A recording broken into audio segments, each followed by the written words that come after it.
Welcome to Let the Quran Speak. I'm Safiyyah, your host. In many cultures, the family is a place where women's rights are most restricted. But the Quran flips that script, offering women a say in marriage, divorce, and things like inheritance. We're going to be looking at some of those verses now as part of our review of a series of books by Abd Al-Halim Abu Shuqqah. Dr. Shabir, welcome to Let the Quran Speak. We are looking at this book and some of the verses in it. Welcome. Pleasure to be on. So, Dr. Shabir, I picked up the first volume, but of course it's a series of 8, translation. And in this translation, Abu Shuqqah goes through some of the verses of the Quran that speak about different issues. And today we're going to be looking at family life in particular. So give me a little bit of a summary, Dr. Shabir. How would you characterize the Quran's portrayal of women in these verses? Yeah, so Abu Shuqqah lists a number of verses that deal with women's rights in the Quran. And among these verses are several that focus on the woman and her situation within the family. Most of these verses come from Surah Al-Baqarah, which is the second chapter of the Quran, which in a whole long section deals with many aspects of women's rights, from the 221st verse all the way to the 240th verse.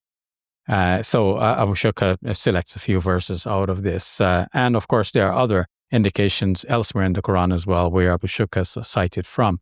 So let's start with the marriage itself. Surah 30, verse number 21, shows that men and women are, getting married, it's by the grace of God that they come together. It's God who has put the love and tenderness in their hearts and for each other. And of course, this is how the marriage should be characterized, as people living together with each other in sakina, in tranquility, finding peace in each other and being kind and merciful towards each other. So within the family situation, it's not thinkable that, one is going to be over the other or dominating the other, because they have to live in the Quranic paradigm in this, reciprocity with each other. Now, the Quran in Surah 2, verse number 228, says, that women have rights equal to the responsibilities that they have. وَلَهُنَّ مِثْلُ الَّذِي عَلَيْهِنَّ بِالْمَعْرُوفِ. So they have rights equal to the responsibilities that they have, according to what is customary. Now, the verse continues to say, وَلِلرِّجَالِ عَلَيْهِنَّ دَرَجَةٌ, and men have a degree over them. But this requires some further elaboration, and Abu Shuqqah does not get into it at this point, so we'll leave that for the moment. Okay. What is interesting is that in this series of verses in the second chapter of the Quran, there is a lot to do with women and their rights within the family. So let's say a woman is divorced. So what are the rights of a divorcee? It is interesting that the Quran specifies that she should have maintenance granted to her, which Abu Shuqqah did not mention, but probably he was trying to be brief at this point. But he does mention that the women would have the right to nurse their infant children. Even if she's divorced. Even if she's divorced, yes. Yeah. And in that case, the father of the child would have the responsibility to provide food and clothing.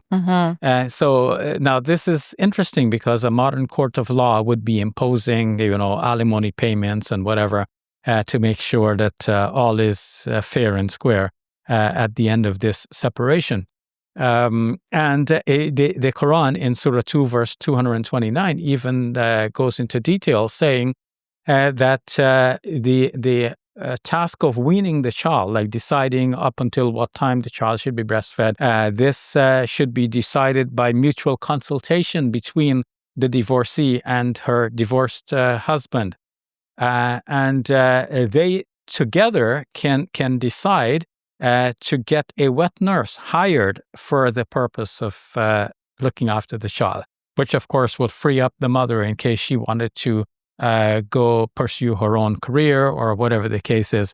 They could get a wet nurse to look after the children. So it suggests that the woman has agency within a relationship, right? That's within right. a family relationship. That's right. And that she will be in consultation with her divorced husband rather than just simply listening to orders or to his dictates.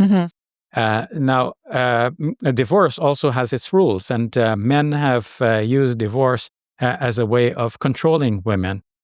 And in ancient Arabia, there was apparently the possibility that a man might divorce his wife one day and then take her back the next, and then go on in a repetitive cycle of just simply always making her feel of less importance. But the Quran put a stop to this by saying, like, in a nutshell, 3 strikes, you're out.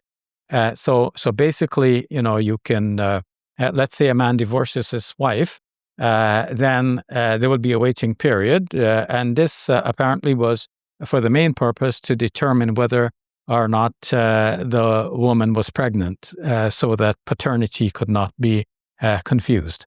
So that after the waiting period, which was 3 months after a divorce, then the woman would be free to remarry. But the man could recall his wife within the 3-month period. So he divorced once and recalled once. If he divorces twice and then recalls the second time, so that's the last time he could recall.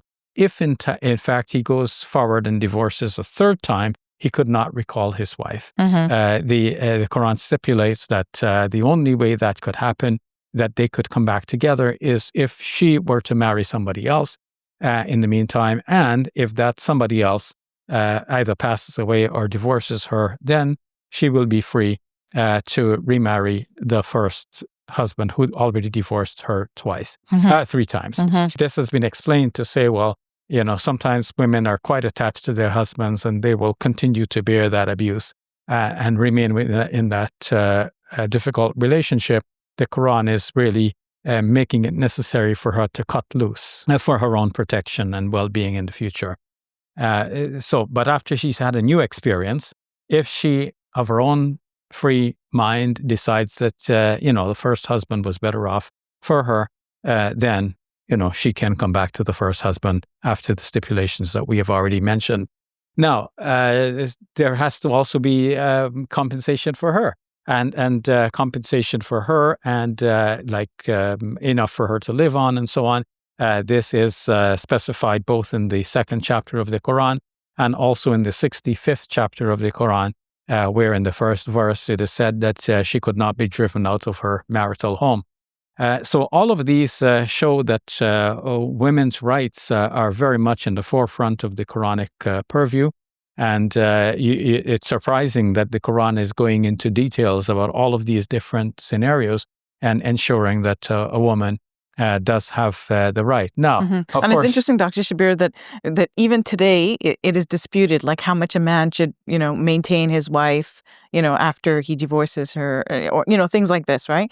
And it's laid out so clearly in the Quran. So it suggests a real concern and a real care for the well-being of a woman even after she has been divorced. Yes, and it's surprising that this was, mentioned some 1,400 years ago. By contrast, one might mention that in one of the previous scriptures, it was said that the widows, should not be lazy, but it should be like, instead of prescribing that they should be looked after in some way by the society, it is stipulated that they should get up and help themselves. Yes, right. So the Quran has it both ways. Yes, widows do have a right to maintenance and to stay in their marital home, but they also can remarry if they wish. And that must have been something that was new too, right?